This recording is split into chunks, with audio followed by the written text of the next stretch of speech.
안녕하세요. 2020년 8월 26일 수요일입니다.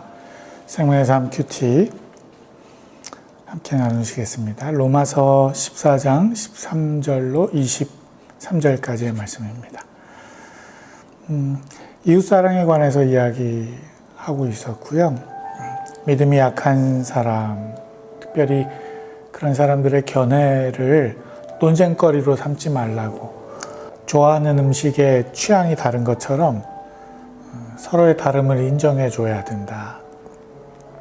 예수님께서는 그런 사람들을 위해서 십자가에 못 박혀 돌아가시고 또 죽고 살아나시기까지 하신 그 이유가 죽은 자와 산 자의 그리스도가 되시기 위함이다. 그런데 왜 너는 형제를 판단하냐? 그런 이야기 이어서 오늘 말씀은 13절, 그러므로 우리가 이제부터는 서로 남을 판단하지 맙시다. 형제 앞에 걸림돌이나 장애물을 두지 않기로 결심하십시오. 네. 남을 판단한다는 것이 그 사람을 걸려 넘어지게 만드는 걸림돌과 같은 일이라는 거죠. 내가 그 형제의 어떤 누군가의 걸림돌이 될 수 있다는 것을 말씀합니다. 14절, 내가 주 예수 안에서 알고 확신하는 것은 이것입니다. 무엇이든지 그 자체로 부정한 것은 없고 다만 부정하다고 여기는 그 사람에게만 부정한 것입니다. 예. 우리가 무언가를 꼬투리 잡아서 이건 문제야 라고 이야기하게 되는데, 바울은 확신하는 것이 있었다는 거예요. 뭐냐면 이 세상에 있는 어떤 피조물이 그 자체로 부정한 것은 없다는 것입니다. 굉장히 성경적이잖아요. 하나님께서 만드신 이 세상, 창조하신 이 세상의 것들이 하나님께서 보시기에 아름다웠다 말씀하시는 것처럼 부정한 것은 없다는 겁니다. 다만 그 어떤 것을 보고 부정하다고 여기는 사람에게만 그것이 부정한 것이다. 예를 들고 있어요. 음식을 예로 들고 있는데 15절입니다. 만일 음식 문제로 여러분의 형제가 근심하게 되면 그대는 더 이상 사랑을 따라 행하지 않는 것입니다. 그리스도께서 위해 죽으신 그 형제를 음식 문제로 망하게 하지 마십시오. 예. 사랑한다고 하면서 내가 사랑해야 되는 누군가를 그가 먹는 음식 때문에 정하고 부정하고 판단할 수 있냐? 그 음식 하나도 용납하지 못하면서 그 형제를 어떻게 사랑하냐? 어떻게 이웃을 사랑하냐? 심지어 예수 그리스도께서는 그 사람을 위해서 목숨까지 내어주셨는데 너는 그 사람이 먹는 음식조차 용납하지 못하냐? 그 이야기를 하는 거죠. 16절, 그러므로 여러분의 선한 것이 비방을 받지 않도록 하십시오. 하나님의 나라는 먹고 마시는 것이 아니라 성령 안에서 의와 평강과 기쁨입니다. 그리스도를 이렇게 섬기는 사람은 하나님을 기쁘시게 하고 사람에게도 인정을 받습니다. 예. 하나님의 나라는 음식 때문에 좌우되지 않는다는 겁니다. 하나님의 나라는 그렇게 보여지는 것, 우리가 먹는 것, 그런 것에 달려있지 않다는 거예요. 의와 평강과 기쁨이라는 겁니다. 근데 왜 이 이야기를 하는 것이냐 하면, 바울이 계속 율법을 주장하는 유대인들과 또 이방인들을 받아들이지 못하겠다고 하는 그 유대인들과 갈등을 벌이는 거잖아요. 그래서 그 유대인들이 주장하는 그 율법의 내용 때문에 그런 것이죠. 정한 음식과 부정한 음식을 나누고 있기 때문입니다. 레위기에도 나오죠. 정한 음식, 그러니까 발굽이 갈라진 거, 그리고 동시에 되새김질하는 짐승들, 이게 이제 정한 짐승들이죠. 그리고 물에 사는 것도 이제 지느러미가 있고 비늘이 있는 생선만 정한 음식으로 먹을 수 있죠. 그래서 과거에 이런 율법을 따지자면 지금 우리가 좋아하는 뭐 오징어, 뭐 문어, 뭐 이런 거는 못 먹는 거예요. 돼지고기 못 먹는 거예요. 근데 우리가 얼마나 즐겨하는 음식들입니까? 근데 그 음식들을 즐겨하시는 분들이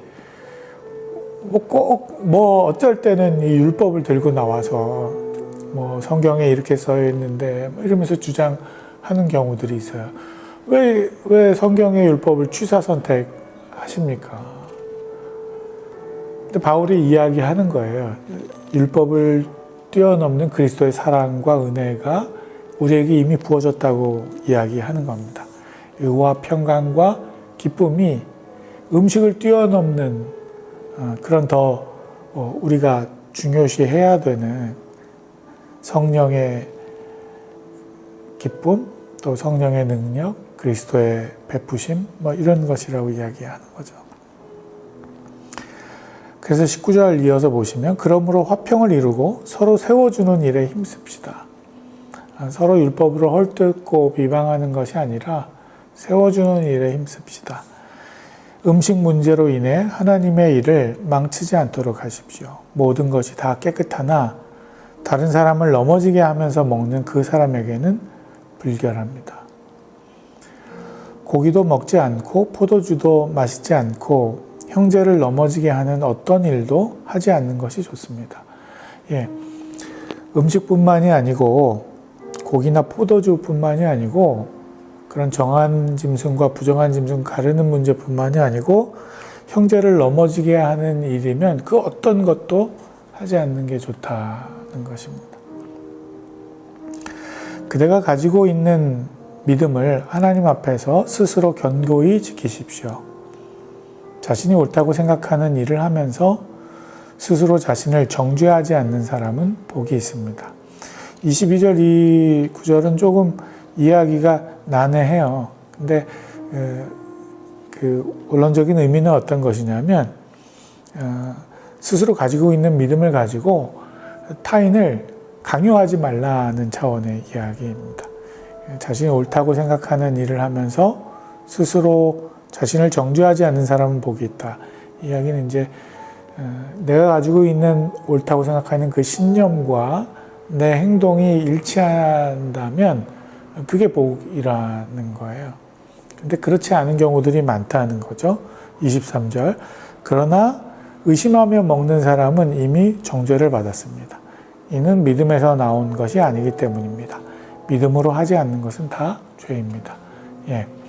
하나님께서 우리에게 주신 그 옳은 것, 그것을 신뢰하는 마음, 그 믿음이 우리의 삶으로도 나타나고 동일하게 증거되어질 수 있어야 한다는 거죠. 그 믿음의 삶을 살아가야 한다는 거죠.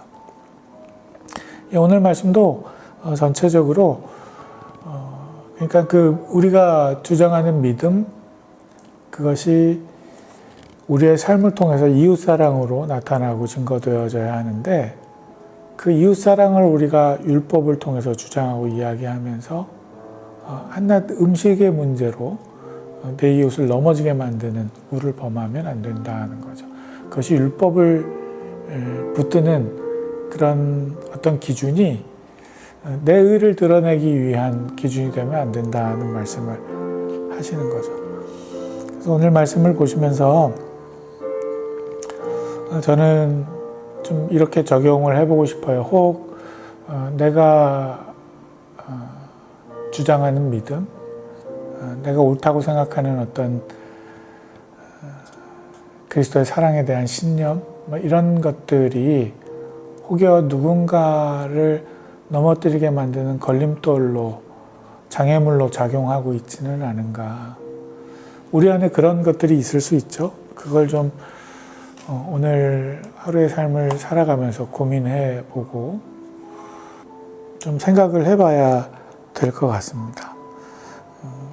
그리스도께서는 구약 율법에 나오는 정한 음식과 부정한 음식에 대한 그 기준까지도 오늘 본문을 보면 허물어 내시면서 그런 율법을 뛰어넘는 그리스도의 사랑, 그 은혜가 우리에게 이미 주어졌다고 말씀하시는데 우리는 그냥 우리가 생각하는 내가 이게 정하다고 생각하고 이건 부정하다고 생각하는 그런 생각들, 기준을 가지고 오히려 내 이웃들을 걸려 넘어지게 하고 있다면 내가 생각하는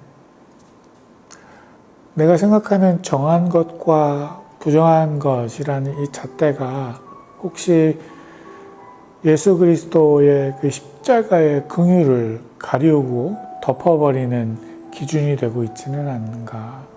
한번 곰곰이 오늘 하루 우리의 삶을 한번 생각해 봐야 될 것 같습니다. 요즘 사실 무엇이 옳고 그른가를 많이 저울질하게 되는 그런 세상이잖아요. 뭐 그런 일들이 우리 주변에 너무 많이 일어나고 있는데 조심스럽게 내가 이야기하고 있는 이 일이 그리스도의 긍휼을 덮는 일이 되지 않도록 오히려 그리스도의 십자가의 은혜를 드러내는 일이 될 수 있도록 우리의 마음을 말씀에 좀 맞춰가야 할 것 같습니다. 예, 오늘 말씀 붙들고 살아가시면서 우리 서로가 좀 그렇게 서로에게 힘이 되고 서로를 세워주는 일, 화평을 이루는 일, 그렇게 열심을 낼 수 있는 하루가 될 수 있기를 바랍니다. 오늘 자정, 내일 이렇게 태풍이 올라온다고 하는데 그 어려움도 좀 잘 견뎌나갈 수 있기를 바라고, 또 어제 0시를 기준으로 인천 지역에는 코로나 확진자가 27명 나왔더라고요. 이렇게 막 급속도로 번지고 있지는 않아서 한편으로는 감사한 마음이 드는데, 오늘 하루도 우리 사랑하는 성도 여러분 마스크 잘 착용하시고 건강하게 하루 또 잘 지내실 수 있기를 그리스도 이름으로 축복하고 기도드립니다. 감사합니다.